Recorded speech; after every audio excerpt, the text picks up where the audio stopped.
शिक्षक शुभमोय भट्टाचार्य जी, सबसे पहले यही सवाल पूछना चाहूंगा कि कितना महत्वपूर्ण फैसला आप इसे मानते हैं और महंगाई पर लगाम लगाने की सरकार की एक और कोशिश आप सामने देख रहे हैं।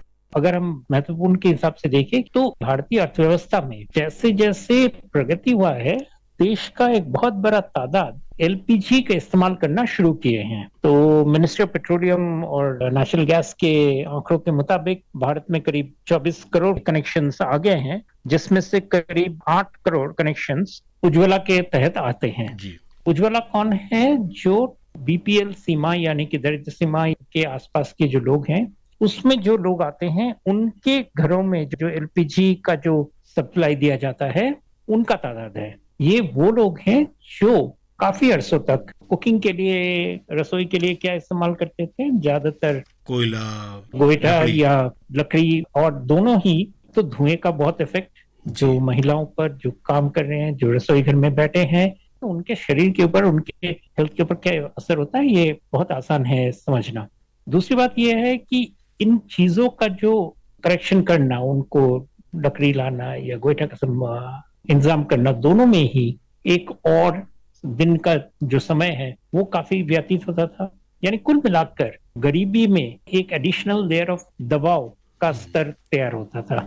इस चीज को कटौती करने के लिए भारत सरकार ने 2015 से एक बहुत बड़ा एक आयाम हासिल किया, वो ये कि बहुत सारे लोग जिनके पास डबल सिलेंडर्स थे, जो गरीबी रेखा से काफी ऊंचा है, लेकिन उनके पास सब्सिडाइज्ड सिलेंडर्स या उनके पास एक्स्ट्रा सिलेंडर्स था, या टिपिकली जो 2 सिलेंडर्स या सिलेंडर इस्तेमाल भी नहीं कर रहे हैं पाइप गैस के प्रचलन की वजह से उनके पास, लेकिन वो कनेक्शन था, उनसे ये रिक्वेस्ट किया, उनसे ये मांगा कि भाई आप इस सिलेंडर को हमें सरेंडर कीजिए। और इसका महत्व इसलिए है क्योंकि अगर आपको मैं इसमें टेक्निकल एक चीज बता दूं कि एलपीजी गैस जो इस्तेमाल होता है, लिक्विफाइड पेट्रोलियम गैस, जो सिलेंडर में भर के आता है, वो हम आयात करते हैं और इसका रेट काफी हाई रहता है।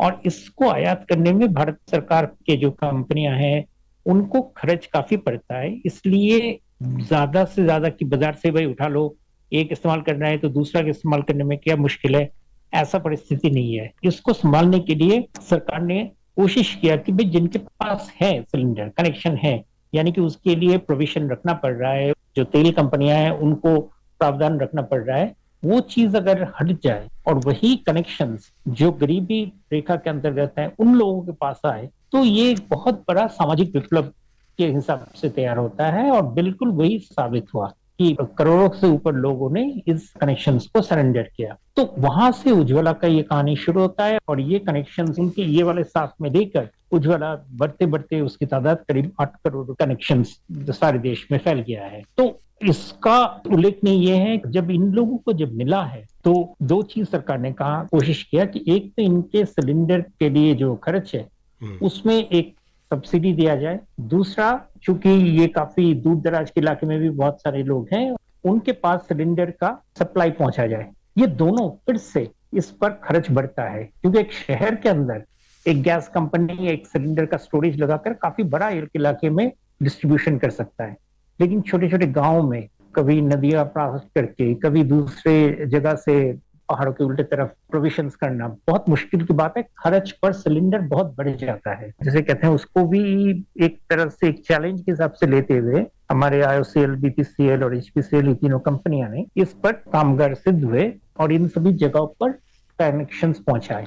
अब आया दूसरा चैलेंज कि अगर ये कनेक्शंस पहुंचाया गया तो, लेकिन उसके बाद पहला कनेक्शन, पहला सिलेंडर तो सब्सिडी में पहुंचा, अगला सिलेंडर का क्या होगा? उस पर हमारे चूंकि बहुत सारे सब्सिडीज भारत सरकार के बटुए से जाता है, करीब 2.4 ट्रिलियन रुपीज, तो इसका एडिशनल सब्सिडी का जो खर्च है वो इसमें कैसे समाया जाए, वो एक बहुत बड़ा सवाल था। अभी जाके और इस पर बहुत बड़े पहलू है कि इसको किस तरह से सेटल किया जाए, इसको किस तरीके से वो तक पहुंचाने का जो जिम्मेदारी है, साथ में सरकारी स्तर पर जो चोट पहुंचता है उस पर कितना अंकुश रखा जाए, ये दोनों का सामंजस्य करते हुए बहुत सारे कोशिश किए गए हैं। और उसके फलस्वरूप कल का जो डिसीजन कि एलपीजी का जो खर्च है वो उसका इंपॉर्टेंस को देखते हुए गरीबी रेखा के लोगों को तो जरूरी, साथ में मिडिल क्लास लोगों को भी, सभी के लिए 200 रुपए का इसमें कटौती किया जाए। तो ये है इसका बेसिस बैकग्राउंड।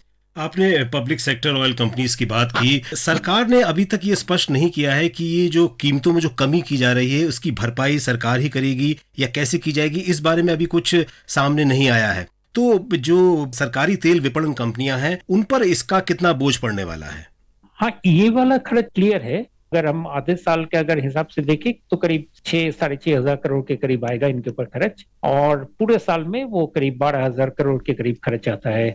ये तेल कंपनियों के जो वार्षिक आंकड़े जो निकलते हैं और साथ में petroleum planning and analysis cell, ministry of petroleum and natural gas के जो हिसाब है उस हिसाब से देखकर ये पता चलता है। हम इसको मान के चलते हैं कि साल में इस स्टेप के वजह से करीब एक्स्ट्रा 12,000 करोड़ के करीब सरकार को हर साल एडिशनल खर्च पड़ेगा।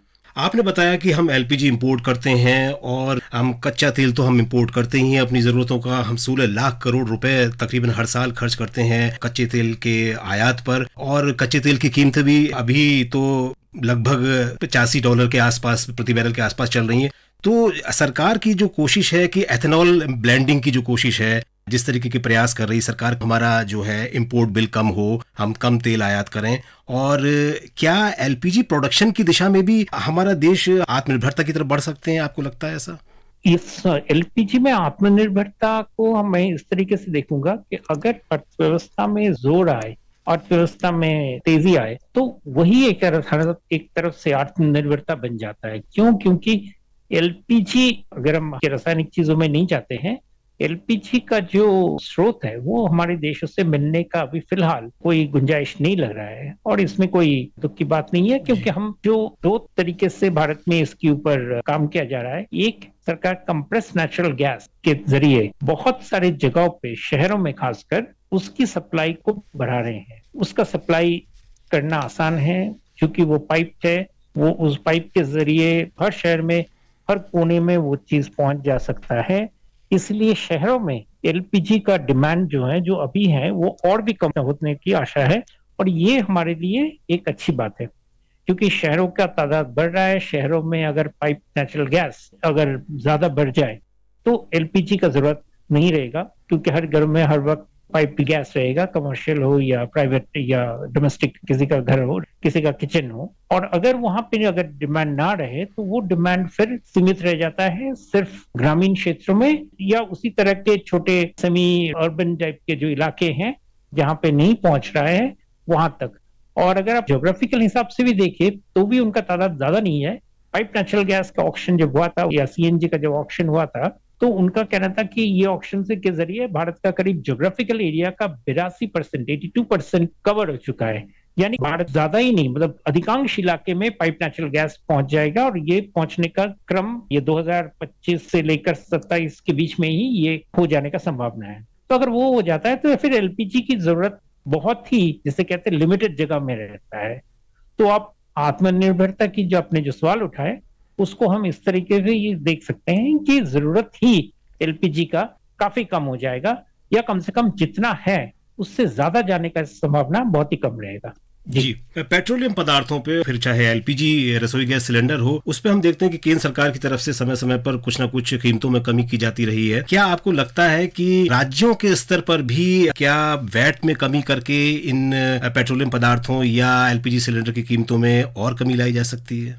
एलपीजी में ये आपका सवाल अच्छा है कि राज्यों की तरफ से भी अगर कुछ राजस्व कम करके अगर एलपीजी में या बाकी सारी चीजों में अगर टैक्स कम रखे तो जरूर ही बेहतर है, जिसके वजह से लोगों में कंफर्ट लेवल आएगा। और चूंकि एनर्जी, ऊर्जा एक ऐसा चीज है जिसकी जरूरत सबको है, और इसमें अगर हम देखें कि बहुत सारे राज्यों में अभी एक उत्सुकता है कि इलेक्ट्रिसिटी का बिल कम किया जाए, इलेक्ट्रिसिटी का बिल में ज्यादा बढ़ोतरी ना हो, तो साथ ही में उसी के ही साथ में पहले चलता है कि एलपीजी का भी बिल है, उसमें भी अगर कमी रखी जाए तो निश्चित ही एक लोगों के लिए एक अच्छा चीज बनता है।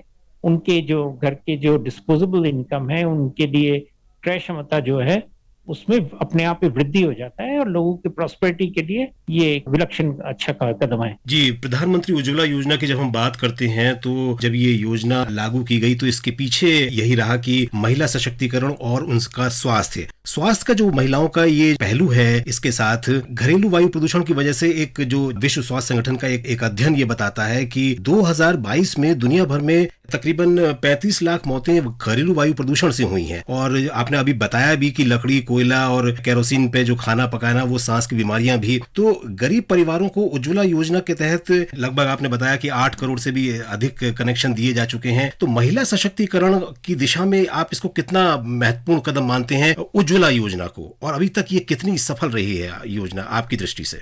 ये भारत में एक बहुत ही सिग्निफिकेंट प्रोजेक्ट रहा है। इसके चलते भारत के करीब 1/3 हाउस होल्ड्स में इसका प्रवेश हुआ है, और इसके चलते जो महिलाओं पे इम्पैक्ट हुआ है वो सिर्फ एक ही स्टडी नहीं, कई सारे स्टडी बताते हैं कि महिलाओं में बहुत सारा लंग्स की बीमारी, आंखों की बीमारी, बहुत सारी चीजों में सुधार हुआ है, सिर्फ और सिर्फ इसी वजह से कि वो एलपीजी इस्तेमाल किए हैं। इसमें चैलेंज सिर्फ यही रहा है कि एलपीजी को इस्तेमाल करने के लिए, और मैं भी बहुत सारे गरीब इलाकों में घूमकर देख चुका हूँ कि वहाँ पे मुश्किल ये रहती है कि 2 चीजें, एक तो दाम, कि हम एलपीजी सिलेंडर को लाके सारा खाना अगर उसी में बनाने की कोशिश करें तो उस घर के लिए खर्च कहीं ज्यादा हो जाता है, और दूसरा कि रेगुलरिटी, सप्लाई की चेन जो बना है, उस सप्लाई चेन में अभी भी बहुत सारी फेरबदल की जरूरत है, उसमें और भी सशक्तिकरण की जरूरत है ताकि वो रेगुलरली आए। अब इसमें 2 चीज है, एक तो डिमांड, लोग अगर ज्यादा दाम देखे तो निश्चित ही कम खरीदेंगे जी।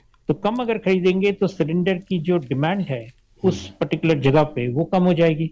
तो कम अगर हो जाएगा तो कंपनियों का जो इन्वेस्टमेंट है किस जगह पे हम ज्यादा सिलेंडर्स पहुंचाएं, उस पर कंपनियों का अपना इंतजाम कम कर देते हैं। तो कुल मिलाकर ये एक विशियस साइकिल बन जाता है।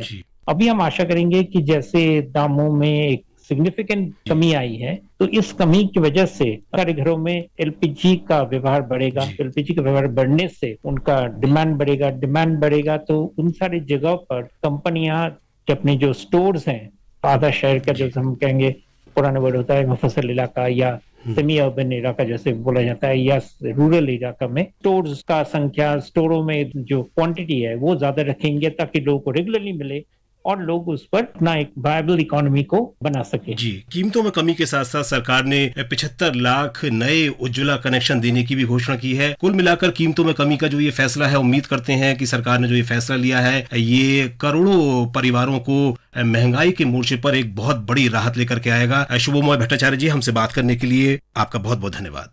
अभी आप सुन रहे थे सरकार द्वारा घरेलू रसोई गैस सिलेंडर के मूल्य में कटौती पर चर्चा। इसमें भाग ले रहे थे आर्थिक विश्लेषक शुभमोय भट्टाचार्य जी। कार्यक्रम का संचालन कर रहे थे विशाल शर्मा। ये कार्यक्रम आकाशवाणी के समाचार सेवा प्रभाग द्वारा प्रस्तुत किया गया। इसे आप हमारे mobile app news on AIR और YouTube channel news on AIR official पर भी सुन सकते हैं। इस कार्यक्रम के संबंध में अपनी प्रतिक्रिया आप हमें ईमेल या व्हाट्सएप के माध्यम से भेज सकते हैं। ईमेल का पता है airnsttalks@gmail.com और व्हाट्सएप नंबर है 9289094044।